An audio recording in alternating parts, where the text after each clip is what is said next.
By gold, needed now more than ever. Well, joining us exclusively is Texas Republican Congressman and presidential candidate Ron Paul.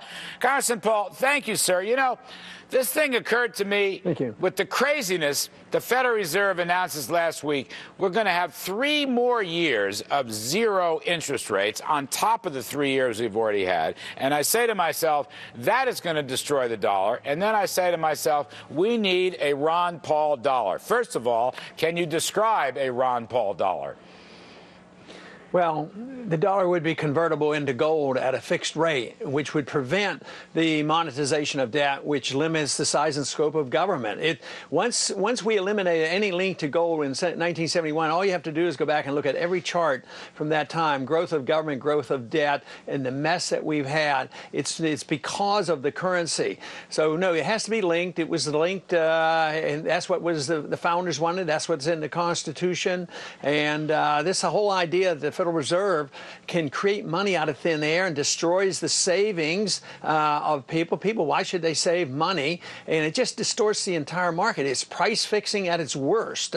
They price fix every transaction because the money is 1/2 of every transaction. And then they wonder why it doesn't work. They got away with it for a long time because we were so wealthy. But now we've consumed our wealth. We've chased our jobs overseas, and we're deeply in debt. It doesn't work anymore, and they won't budge. And nobody in Washington wants to cut spending. If you had a gold standard, you couldn't spend. You could cut spending if people would quit, but they're not going to. I don't know of anybody, I don't know of any candidate that's willing to cut any spending in real terms. I don't disagree with you, by the way, on that last statement, but let me just go back to that. What you're saying is a Ron Paul dollar, which would be a gold-backed dollar, would not only discipline the Federal Reserve's money printing, but it would also discipline the wayward ways of the U.S. government spending. Now, how might that work? Because that is the key. Well, and this to me is one of the most important things. If you like small government, now, if you like big government, if you think we can run, the empire as well as the welfare state, no, you don't want a gold dollar, and that's why they got rid of the gold dollar. But if you can't print the money, then you have to tax the people, or you have to borrow in the marketplace. And what would happen is if the government spent too much money, interest rates would rise, and it would all be the Congress's fault. Interest rates would go 5, 10, 15, or 20%, and they wouldn't have a Federal Reserve and say, oh, interest rates are too high. We're going to lower them artificially and send all these confused signals to the marketplace and say, oh, there's a lot of savings out there. Let's continue the boom.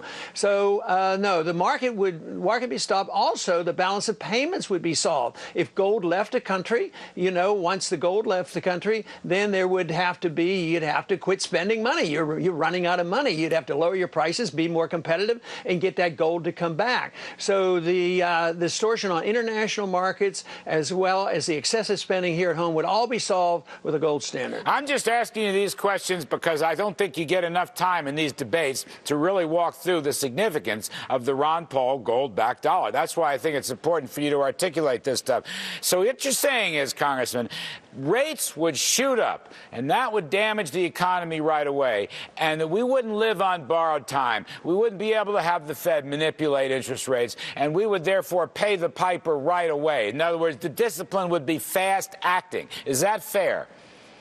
Yeah, that is true. The correction would come more quickly and it would be deeper, but it would help some people. If we did this and quit the spending, taxes would go down. My goal would be to get the taxes very, very low, so that's not a punishment. So the correction would come, but you'd have to change the spending habits. And who else would benefit? The people that the Bernankes and the Greenspans never cared about, and that's the savers. People are supposed to save and be responsible, but there's no incentive to. So savers might, instead of making 1 or 2% to take care of themselves, they might make 6 or 8 or 10%, being able to take care of themselves and pay their bills and live a better lifestyle. But no, what we do is we drive the interest rates down, but there are some people benefiting. The people who get the money practically for free are able to turn that around and put a deposit at the Federal Reserve and make a point or two, and they seem to thrive over this. Yet the people are injured under this system. Have you ever talked to Bernanke or any of the Federal Reserve governors about the Ron Paul gold-backed dollar?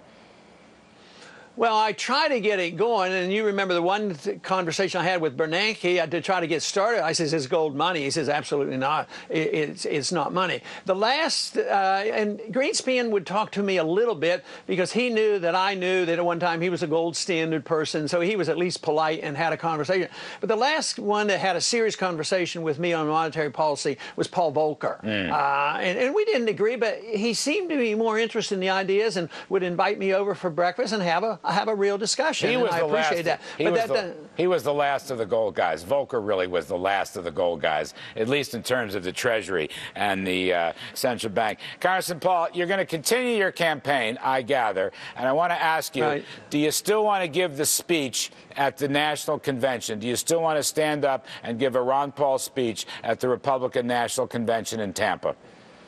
Well, that's not my goal in life. My goal in life right now in political life is to get more delegates and get maximum amount of delegates.